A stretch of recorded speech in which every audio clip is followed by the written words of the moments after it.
नमस्कार साथियों, मैं कुंवर अमित सिंह डागुर्स के इस ऑनलाइन प्लेटफॉर्म पर आपका हार्दिक स्वागत करता हूं।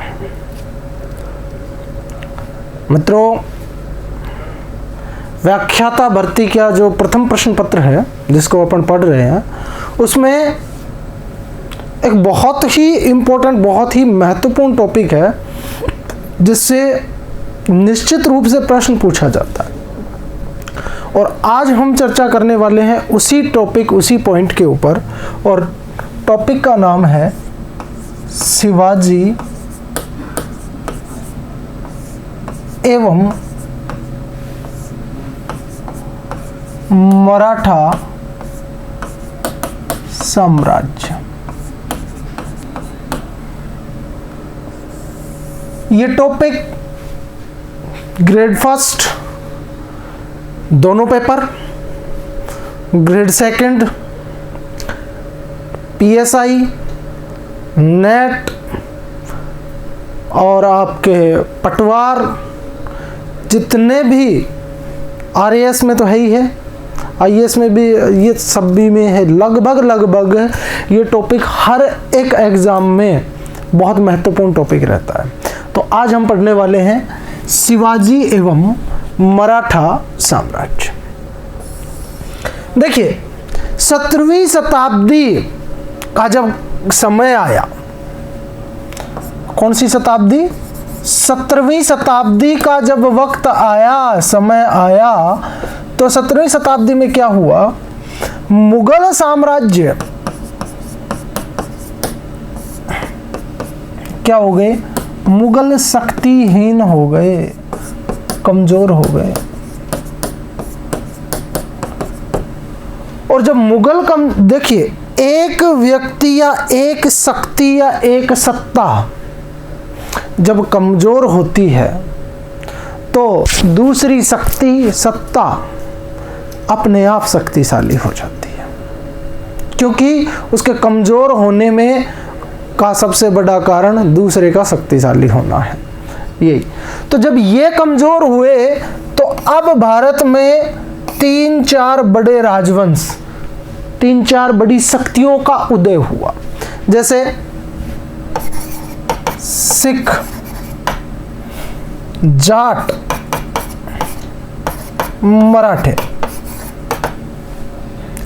इनका ये ज्यादा शक्तिशाली नहीं थे, लेकिन हालांकि ये शक्तिशाली हो गए थे पहले से ज्यादा। इन सब में से सबसे ज्यादा शक्तिशाली जो बनकर उभरे वो थे मराठे। अब हम बात करते हैं, मुगल शक्तिहीन हो गए क्योंकि मुगलों की नीतियां ऐसी थी। औरंगजेब की नीतियों के कारण मुगल साम्राज्य का पतन अवश्यंभावी था।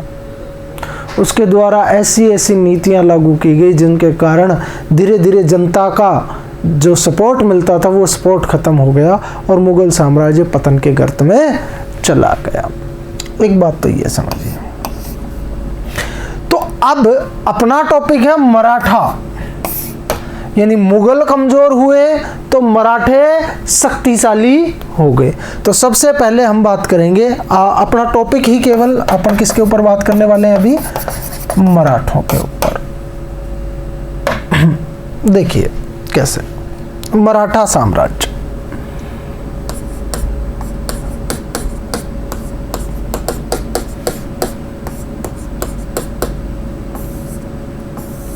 जो प्रारंभिक इतिहासकार हैं उन्होंने मराठों के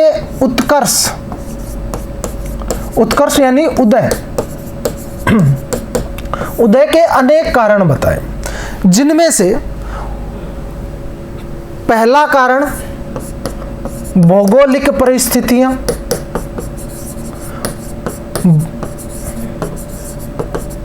भौगोलिक परिस्थितियां क्या हो गई?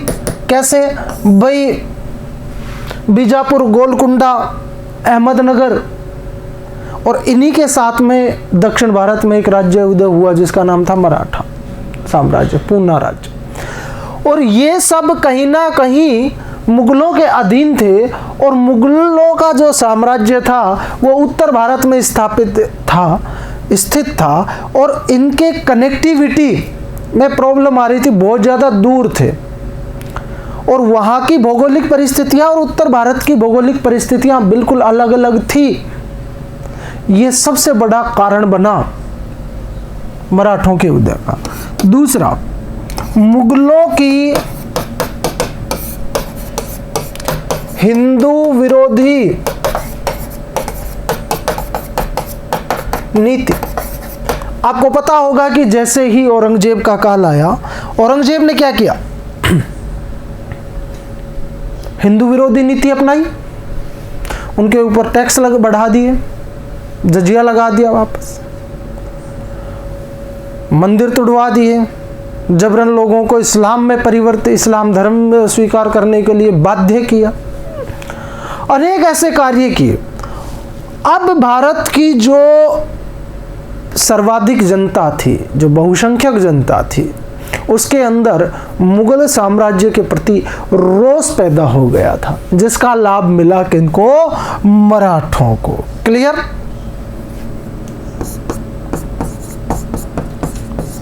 हिंदू जागरण, हिंदू अपने अधिकारों, अपने सामाजिक स्थिति, अपने धर्म के प्रति जागृत हुए, ये भी एक महत्वपूर्ण कारण था। संत एवं कवियों के आंदोलन, या अपन ये कह सकते हैं धार्मिक आंदोलन, या ये समझ सकते हैं भक्ति को लेकर के जो आंदोलन हुए, उनका भी आम जनजीवन पर प्रभाव पड़ा और आम जनजीवन पर प्रभाव पड़ने के कारण ही एक नए साम्राज्य, मराठा साम्राज्य का उदय हुआ। ये हम बात अब करने वाले हैं मराठा साम्राज्य को लेकर के। क्लियर? अब जब मराठों का उदय हुआ, इनको लेकर के एक विद्वान है, मैं आपको कुछ डेफिनेशन तो नहीं कहेंगे, इनको कथन कहेंगे, कुछ कथनों के ऊपर भी आपसे चर्चा करता हुआ चलूँगा, जो एग्जामिनर जिनके ऊपर प्रश्न पूछ लेता है। जैसे एग्जामिनर आपसे पूछे कि भाई 17वीं शताब्दी के उत्तरार्ध में मराठों का जो उत्कर्ष है वो एक आकस्मिक अग्निकांड की भांति हुआ, जैसे एक साथ कोई अग्निकांड हुआ हो, ऐसे मराठों का उदय हुआ। ये बात किसने कही? ये कथन किस विद्वान का है, किससे संबंधित है? तो ऐसे प्रश्न पूछ लेता है। तो ये कथन है ग्रांड डफ का। ग्रांड डफ ने कहा 17वीं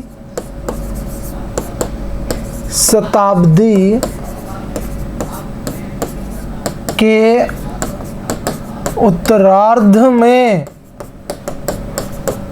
मराठों का उदय एक भीषण अग्निकांड की भांति हुआ। ये बहुत अच्छा कोटेशन है, बहुत ही इम्पोर्टेंट है, इसको आपको ध्यान रखना है कि ये बात किसने कही है? ग्रांड डफ ने कही है। इतनी बात क्लियर? अब बात करते हैं मराठों के। क्लियर? तो मराठों का मूल प्रदेश पूछ ले आपसे, तो आप क्या जवाब देंगे कि भैया जो पश्चिमी महाराष्ट्र का क्षेत्र है समुद्र के तरफ, यानी अपन कह सकते हैं कोंकण प्रदेश। कौन सा? कोंकण प्रदेश कह सकते हैं इसको। ये तो मराठों का मूल प्रदेश या मूल क्षेत्र था। हालांकि ऐसा नहीं था कि मराठे शक्तिशाली या मराठे ऐसी स्थिति में नहीं थे। इससे पहले भी, मराठा साम्राज्य की स्थापना से पहले भी मराठे बीजापुर कह लीजिए, अहमदनगर कह लीजिए, बहमनी साम्राज्य कह लीजिए, इन राज्यों में सिपह सालार, मनसबदार इन भूमिकाओं में कार्य करते आ रहे थे। लेकिन उनके द्वारा पृथक से किसी राज्य की स्थापना नहीं की गई थी, या ये कहिए कि ये विचार उनके मन में आया ही नहीं था। तो ये पृथक राज्य स्थापित करने का जो विचार है वो सबसे पहले किसके दिमाग में आया? तो आप कहेंगे वीर शिरोमणि शिवाजी महाराज के। तो हमारा जो टॉपिक है वो पहले चलेगा शिवाजी के इर्द गिर्द, और उसके बाद हम पढ़ेंगे उनके उत्तराधिकारियों को, और उसके बाद में पेशवा राजनीति पूरी कंप्लीट, समस्त जितने भी पेशवा हुए सारे पेशवाओं के बारे में पढ़ के और फिर इस टॉपिक को कंप्लीट करेंगे। टॉपिक लंबा चलेगा पर पूरा का पूरा डेप्थ में चलेगा। अच्छे से इसको समझते हुए चलिए आप, जिससे कोई भी प्रश्न आपका बाहर नहीं जाए, क्योंकि मेरा मानना है एक भी प्रश्न छूटा तो सुरक्षा चक्र टूटा। सुरक्षा चक्र यानी सुरक्षा चक्र जो आपने ग्रेड फर्स्ट PSI का जो बना रखा है आपके सामने, अगर एक भी प्रश्न उसमें आपसे छूट गया यानी इजी प्रश्न, तो फिर दिक्कत हो जाएगी। तो बात करने वाले हैं आ गया। चलिए सबसे पहले बात करते हैं, अपना जो मूल टॉपिक है उस पे लोग पहुंचते हैं, शिवाजी।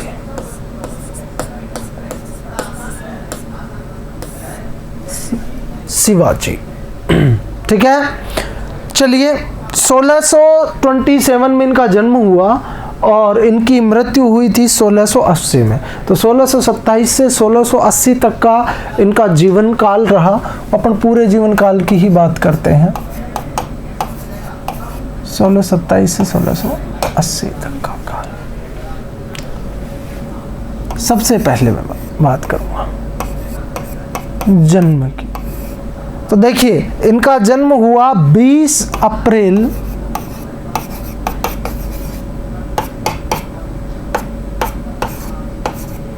1627 को, 20 अप्रैल 1627 को। कहां पर? पूना में। और पूना में जगह कौन सी है? शिवनेर दुर्ग। ये पूना राज्य में था उस समय, वर्तमान में ये ठाणे डिस्ट्रिक्ट में पड़ता है भैया ये जगह, ठाणे जिले में। और कहां पर पड़ता है? ठाणे में जुन्नार के पास में।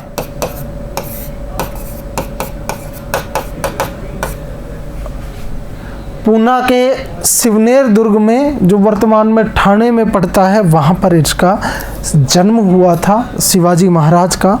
और इनकी माता का नाम था जीजाबाई। मैं सब पे धीरे धीरे थोड़ा थोड़ा बात करता हुआ चलूंगा। जीजाबाई। अब आप कहेंगे सर जीजाबाई, तो जीजाबाई जो थी ये थी देवगिरी की राजकुमारी। राजकुमारी कह लीजिए, क्योंकि वहां के जो जागीरदार थे यादव राय, उनकी पुत्री थी। तो देवगिरी के जागीरदार यादव राय की पुत्री। ठीक है। माता का नाम क्या था? जीजाबाई। देवगिरी के जागीरदार यादव राय की पुत्री थी। पिता का नाम शाहजी भोसले। शाहजी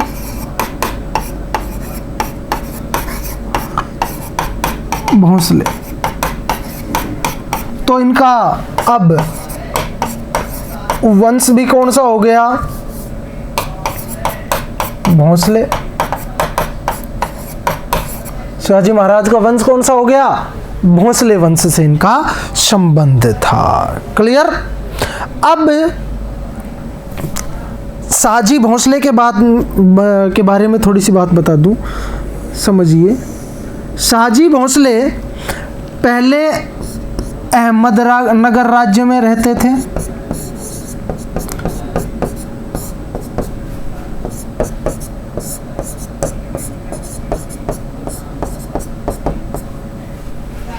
मैंने थोड़ी देर पहले बताया जब टॉपिक शुरू किया था, तो उससे पहले, कि भैया मराठा साम्राज्य की स्थापना तो शिवाजी के द्वारा की गई थी, लेकिन उससे पहले जो मराठे थे वो आसपास के जो शक्तिशाली राज्य थे उनमें किसी में मनसबदार थे, किसी में बड़े बड़े पदों के ऊपर कार्य करते थे। तो ये पहले तो अहमदनगर राज्य में थे, उसके बाद बीजापुर राज्य की सेवा में चले गए।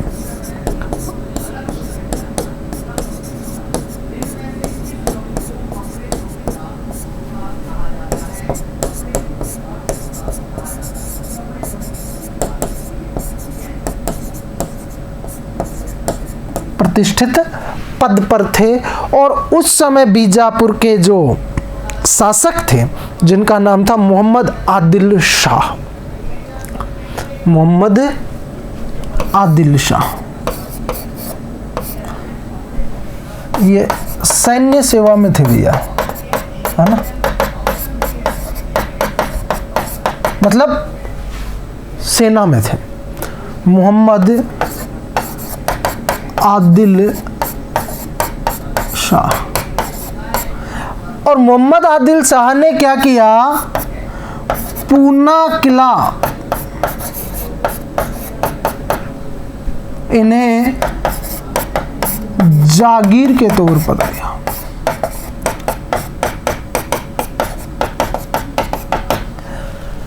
किसको? शाहजी भोंसले को। अब इतनी बात तो समझ में आ गई। शाहजी भोंसले की एक पत्नी और थी। किसकी बात कर रहा हूं मैं? शाहजी भोंसले।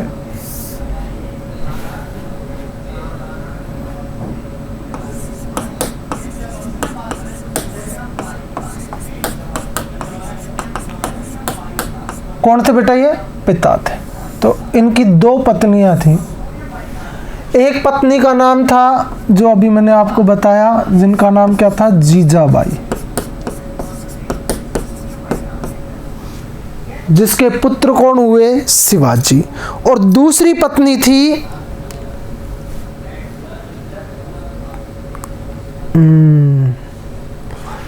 तुकाबाई मोहिते, है ना, तुकाबाई मोहिते।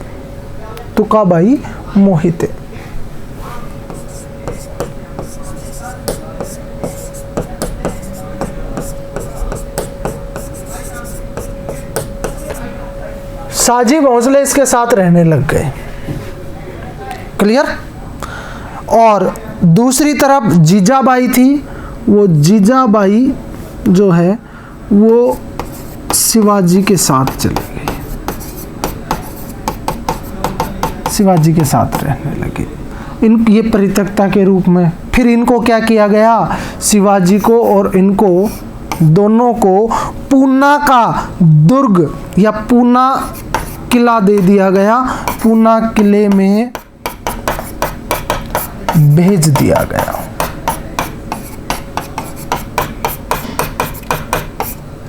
कुछ इतिहासकार कहते हैं कि 1637 में भेजा गया था, कुछ कहते हैं 1640 में भेजा गया था। 1637 को सही माना जाता है क्योंकि 1640 में तो फिर इनका विवाह हो गया था, और वो विवाह कहाँ पर हुआ था? पूना से ही इनका विवाह हुआ था। क्लियर? तो पूना किले में भेज दिया गया और शाहजी के द्वारा इनका जो संरक्षक बनाया गया वो बनाया गया दादा कोंडदेव। किसको बनाया गया? दादा कोंडदेव को इनका संरक्षक बनाया गया।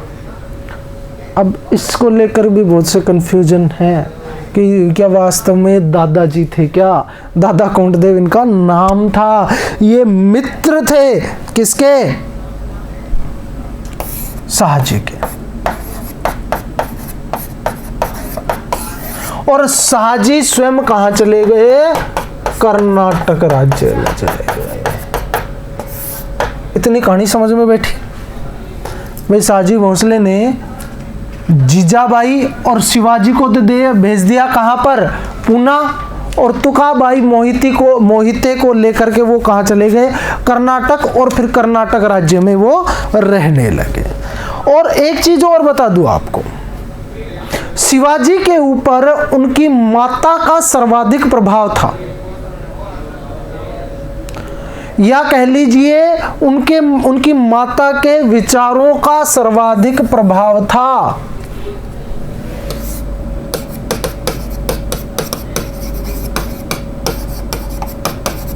किस पर?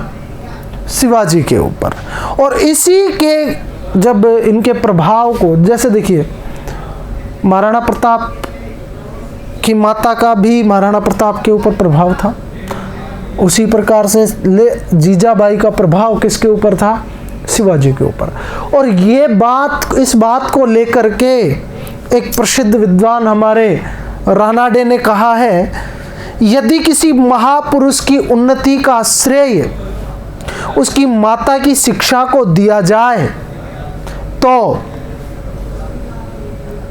शिवाजी पर सर्वाधिक प्रभाव या शिवाजी के जीवन पर जो सर्वाधिक या सर्वोपरि प्रभाव था वो उनकी माता जीजाबाई का था, और वे शिवाजी की शक्ति का मुख्य स्रोत थी। ये बात किसने कही है? रानाडे, महादेव गोविंद रानाडे, कि भैया सर्वाधिक प्रभाव जो था वो किसका था? जीजाबाई का था, और वो उनकी शक्ति का प्रेरणा स्रोत थी। अब बात करते हैं अपन दादा कोंडदेव पर।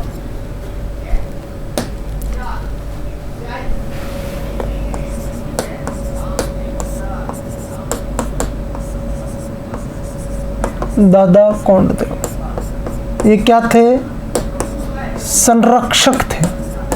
क्या थे? संरक्षक थे। एक तो ये ध्यान रखना, दादा कोंडदेव के द्वारा, ये दादा कोंडदेव दरकरी संप्रदाय में आस्था रखते थे, ये भी ध्यान रखना। महाराष्ट्र में आप भक्ति आंदोलन पढ़ चुके हैं, वहाँ पर ये धरकरी संप्रदाय का जिक्र आया था। दूसरा, इनके द्वारा दास बोध नामक ग्रंथ की रचना की गई। दास बोध नामक ग्रंथ की रचना किसके द्वारा की गई? दादा कोंडदेव के द्वारा। और दादा कोंडदेव के द्वारा शिवाजी में जो राष्ट्र प्रेम की भावना जागृत की गई वो दादा कोंडदेव के द्वारा ही की गई। दादा कोंडदेव के द्वारा इनको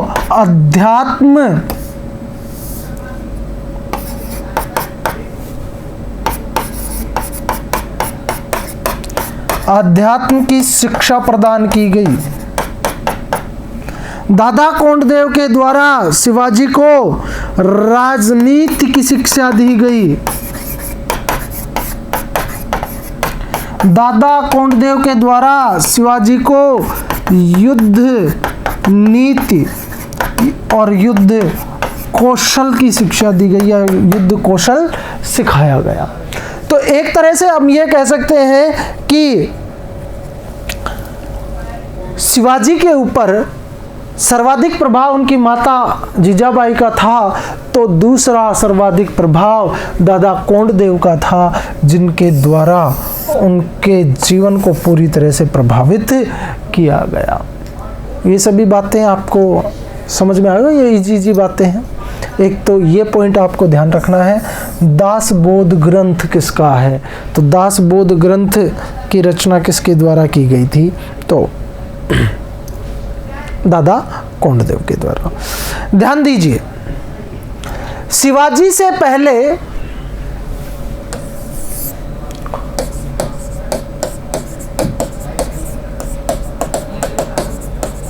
मैंने कहा कोई स्वतंत्र मराठा राज्य नहीं था।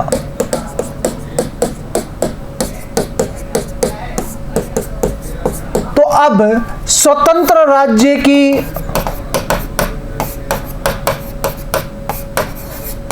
योजना किसके द्वारा बनाई गई? तो आप कहेंगे शिवाजी के द्वारा। सर्वप्रथम महाराष्ट्र में स्वतंत्र मराठा राज्य की योजना जो बनाई गई, वो बनाई गई किसके द्वारा? शिवाजी महाराज के द्वारा। क्लियर? यानी ये कह सकते हैं कि महाराष्ट्र में कोई भी संगठित राज्य नहीं था।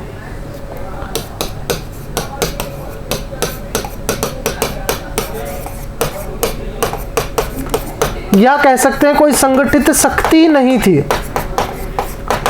कोई उसके अधीन था, कोई उसके अधीन था, कभी वो जीत रहा था, कभी वो हार जीत रहा था।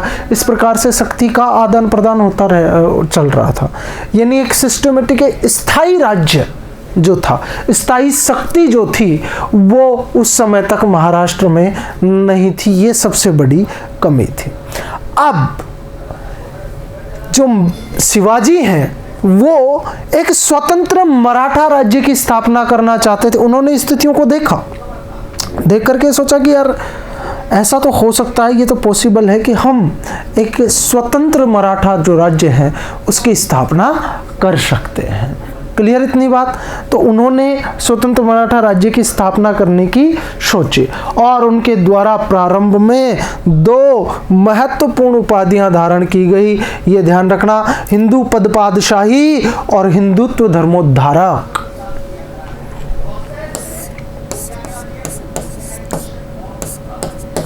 हिंदू पद पादशाही और हिंदुत्व धर्मोद्धारक।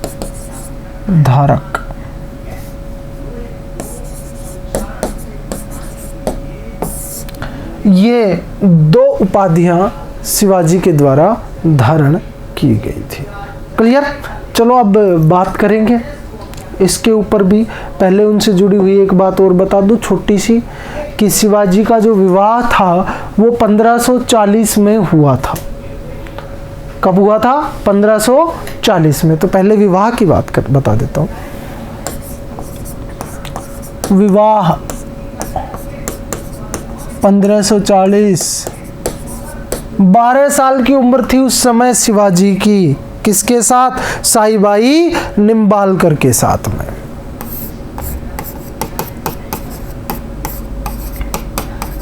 साईबाई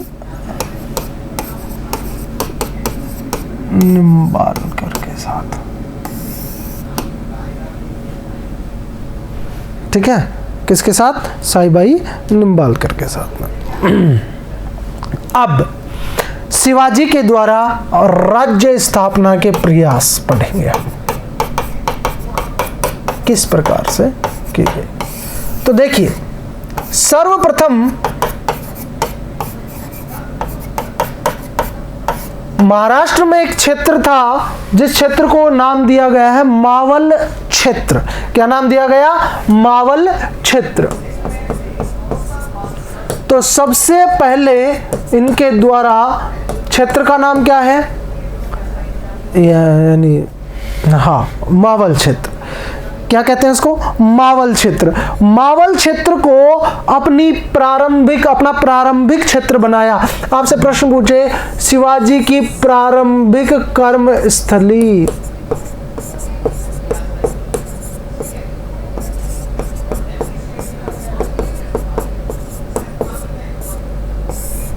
प्रारंभिक कर्मस्थली कौन सी थी? मावल क्षेत्र। कौन सी थी? मावल क्षेत्र। और यहीं पर इन्होंने जो योग्य नवयुवक थे,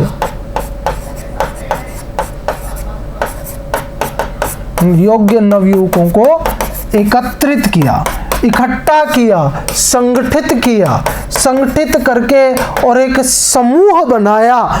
जो परिश्रमी, योग्य और परिश्रमी नवयुवक थे, उन नवयुवकों के द्वारा एक तरह से अपन ये कह सकते हैं कि सेना की तैयार करने की योजना बनानी शुरू कर दी थी। यहीं से किसने? शिवाजी ने। क्लियर? अब यहां से उसने एक एक करके किलों को जीतना प्रारंभ किया।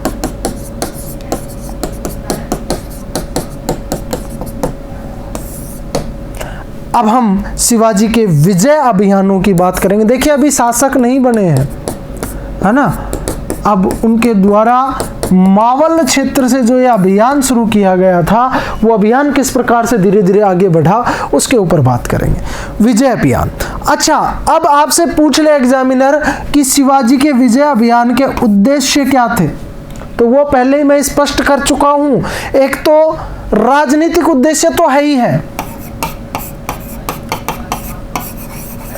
राजनीतिक उद्देश्य से मतलब एक शक्ति केंद्र बनाना, या ये कह सकते हैं एक शक्तिशाली साम्राज्य की स्थापना करना, या एक शक्तिशाली साम्राज्य का स्वामी बनना। एक तो ये उनका उद्देश्य हो गया। दूसरा, हिंदू धर्म की रक्षा की भावना, ये इनका एक उद्देश्य और था महत्वपूर्ण, हिंदू धर्म की रक्षा करना। ये इनके उद्देश्य माने गए हैं कि भैया इन उद्देश्यों को लेकर के शिवाजी के द्वारा ये कार्य किया गया। चलो अब विजय अभियानों की बात करते हैं। प्रारंभिक विजय अभियान।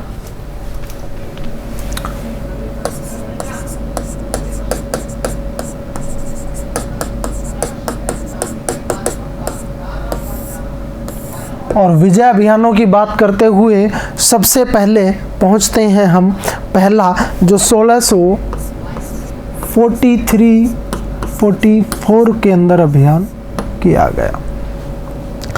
इस अभियान का नाम है कोंडाना किले का अभियान। क्या कहते हैं? कोंडाना। तो देखिए मैंने क्या कहा, धीरे धीरे शिवाजी ने किले जीतना प्रारंभ किए। तो कोंडाना किला जो था ये किसके अधीन था? ये था बीजापुर के अधीन। और बीजापुर के शासक का नाम क्या था? मोहम्मद आदिल शाह। थोड़ी देर पहले ही नाम आया था। तो मोहम्मद आदिल शाह के अधीन था ये किला, यानी मोहम्मद आदिल शाह के पास में था ये किला। और मोहम्मद आदिल शाह से किसने छीन लिया? तो शिवाजी ने। तो मोहम्मद आदिल शाह से कौन सा किला छीना था? कोंडाना किला छीना था। और इसका नाम बदल करके, इसका जो नाम अब इन्होंने रख दिया वो रख दिया सिंहगढ़। क्या नाम रख दिया? सिंहगढ़। कोंडाना किले का नाम बदल करके क्या रख दिया? सिंहगढ़ नाम रख दिया। सिंहगढ़ किला। सिंहगढ़ के नाम से जो आप पूना में जब जाएंगे, पुणे में जब पहुंचते हैं, वहाँ पर सिंहगढ़ के नाम से बहुत से संस्थान भी कार्य रखते हैं। जैसे मैं खुद सिंहगढ़ कॉलेज ऑफ मैनेजमेंट में गया था, है ना। हाँ, तो वहाँ पर ये सिंहगढ़ किला जो है, वो सिंहगढ़ का जो नाम है वो बहुत ज़्यादा है। जैसे अपन यहाँ पर चित्तौड़गढ़ का नाम लेते हैं, उसी प्रकार से पूना में सिंहगढ़ का नाम है। क्लियर? तो 1643-44 में कोंडाना किला जीता, सिंहगढ़ किला उसका नाम रख दिया। पहला तो ये हो गया। नंबर 2, ये नंबर 1 था, ये नंबर 2। दूसरा जो है वो है तोरण किला।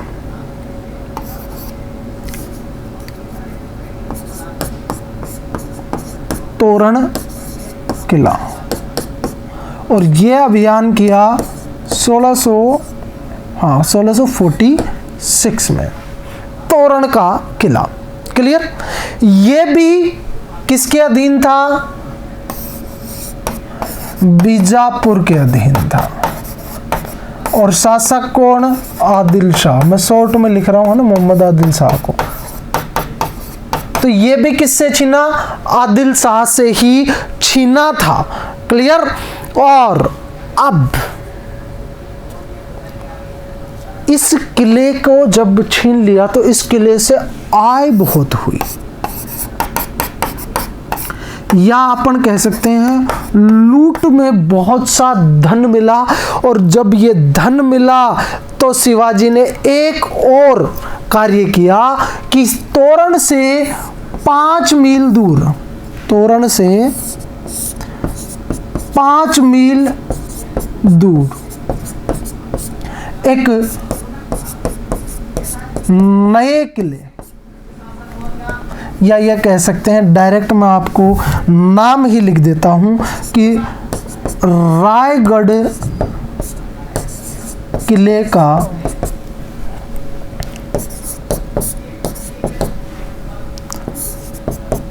निर्माण करवाया। समझे बात? यानी तोरण किले से जो लूट में पैसा प्राप्त हुआ, धन प्राप्त हुआ, उस धन से इन्होंने रायगढ़ के किले का निर्माण करवाया, जो कि तोरण किले से कितनी दूर है? 5 मील की दूरी पर स्थित है। क्लियर? अब आगे चलते हैं। ये 2 हो गए। तीसरा, अब मराठा सरदारों की तरफ पहुंच जाएंगे और ये है पुरंदर का किला। पुरंदर इंपॉर्टेंट है भैया, ध्यान रखना। क्यों इंपॉर्टेंट है? संधि होगी इसी किले के अंदर, किसके साथ? शिवाजी की और जयसिंह के मध्य, जो पुरंदर की संधि आपने पढ़ा होगा।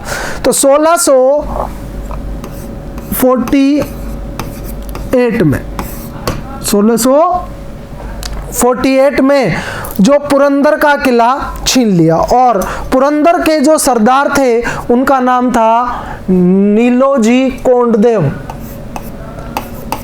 मराठा सरदार नीलोजी कोंडदेव से छीना। किससे छीना? नीलोजी कोंडदेव से। कौन सा किला छीन लिया? पुरंदर का किला छीन लिया। कब छीना? 1648 में। तो ये यहां तक हो गया। अब 1656 तक, यानी ये तो 3 इंपॉर्टेंट थे। 1656 का जो समय आएगा तब तक शिवाजी ने आसपास के चाकन, पुरंदर, बारामती और आपका सुपा, तिकोना, लोहागढ़, ये कुछ आसपास के महत्वपूर्ण किले थे। उन सभी किलों पर शिवाजी का अधिकार हो चुका था। कौन कौन से किलों के नाम बताए मैंने आपको? याद कीजिए एक बार। चाकन, पुरंदर, बारामती, सुपा, तिकोना, लोहागढ़, ये सभी किले किसके पास आ गए? तो आप कहोगे शिवाजी के पास।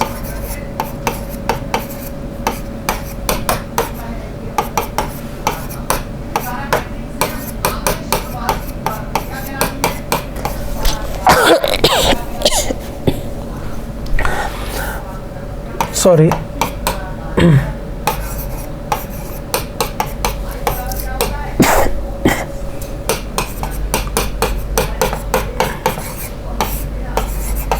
ये अन्य महत्वपूर्ण किले थे। इन किलों के ऊपर भी किसका अधिकार हो गया?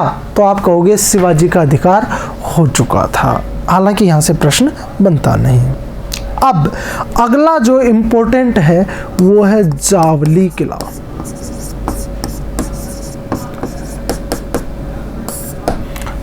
और जावली पर 25 जनवरी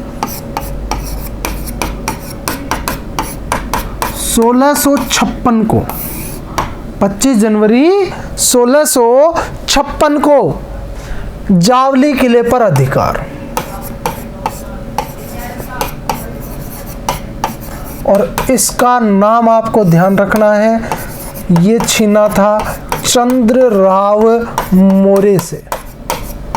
किससे छीना था? चंद्रराव मोरे से छीना था। क्लियर? और इससे फायदा, ये जावली की विजय इंपॉर्टेंट क्यों है? क्योंकि इससे एक तो बहुत बड़ा क्षेत्र मिल गया। किसको? शिवाजी को। दूसरा, जो मोरे सरदार थे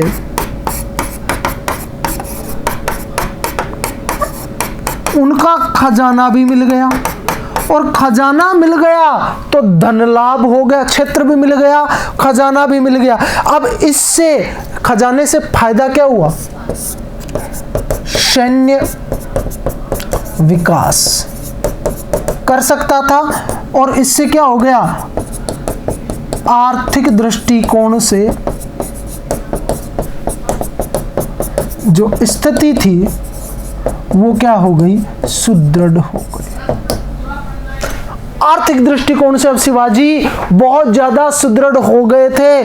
कौन सी विजय के बाद?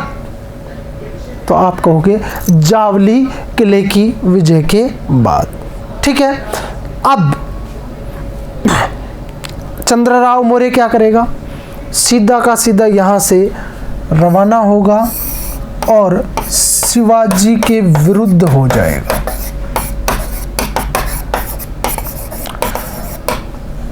अब आप एक चीज समझिए, दुश्मन का दुश्मन दोस्त होता है, ये बात आपने सुनी होगी।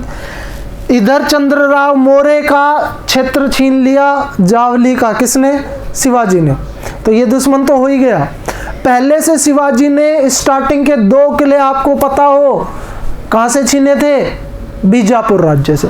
तो अब चंद्रराव मौर्य शिवाजी के विरुद्ध बीजापुर चला जाएगा, बीजापुर राज्य से मिल जाएगा।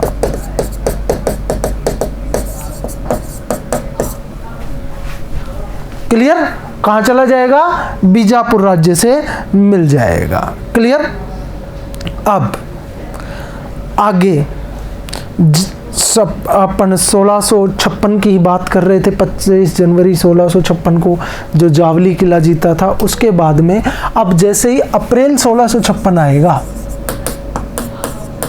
अप्रैल 1656 में शिवाजी अपनी राजधानी बना लेंगे। किसको? रायगढ़ को। आपको पता हो थोड़ी देर पहले मैंने कहा था रायगढ़ के किले का निर्माण प्रारंभ करवाया था, वो कंप्लीट हो चुका था। तो अप्रैल 1656 में रायगढ़ को अपनी राजधानी बनाया। राजधानी किसको बनाया? रायगढ़ को। क्या बना लिया भाई? राजधानी बना लिया। किसने? शिवाजी महाराज ने। अब यहां पर दूसरी तरफ शिवाजी की कोंकण विजय की बात करते हैं। कोंकण का क्षेत्र है ना, थोड़ी देर पहले मैंने बताया था आपको, पश्चिमी क्षेत्र, पश्चिमी तट है ना। हाँ, और यहां पर जो कोंकण का क्षेत्र विजय किया, उसमें शिवाजी के एक प्रमुख मराठा सरदार थे जिनका नाम था आवाजी सोंदेर। आवाजी सोंदेर। तो ये कोंकण विजय है, ये आवाजी सोंदेर के नेतृत्व में मिली। उसको सेना दे करके भेज दिया और आवाजी ने उस पूरे क्षेत्र पर अधिकार कर लिया। यहां तक की कहानी। और इसी कोंकण विजय में सबसे इंपॉर्टेंट जो एक नगर मिला, एक नगर आया, वो आया कल्याण। अभी तो मुंबई का ही हिस्सा है कल्याण, पहले अलग से था। तो कल्याण मुख्य नगर जिसका नाम क्या है? कल्याण। वो उस नगर पर शिवाजी का अधिकार हो चुका था, कल्याण का किला। अब दूसरी तरफ ये जो गतिविधियां चल रही हैं, इन गतिविधियों से बीजापुर राज्य जो है वो नाराज हो जाएगा। और आपको पता है कि इनके पिता शाहजी भोंसले वो बीजापुर की कनेक्टिविटी में हैं, बीजापुर राज्य की सेवा में थे। तो उन्होंने क्या किया, बीजापुर के जो सुल्तान थे, बीजापुर सुल्तान ने क्या किया, शाहजी भोंसले को कैद कर लिया और उससे कहा कि अपने पुत्र को कहो कि ये गतिविधियां रोक दे, अन्यथा तुम्हें मार देंगे। अब आगे क्या होगा कि अब ऐसी सिचुएशन में शिवाजी जो है वो बीजापुर गोलकुंडा पे से तो ध्यान हटा लेंगे और अब उनका ध्यान आ जाएगा मुगलों की तरफ। विजय अभियान नहीं रुकेंगे, विजय अभियानों की दिशा बदल जाएगी। तो मैं थोड़ा सा बता दूं कि शिवाजी के विजय अभियान, तो अभियानों से नाराज कौन हो गया? बीजापुर राज्य नाराज, और बीजापुर ने क्या किया? शिवाजी के पिता का नाम क्या है? शाहजी को कैद कर लिया, और बीजापुर ने शर्त रखी कि ये गतिविधियों को रोके।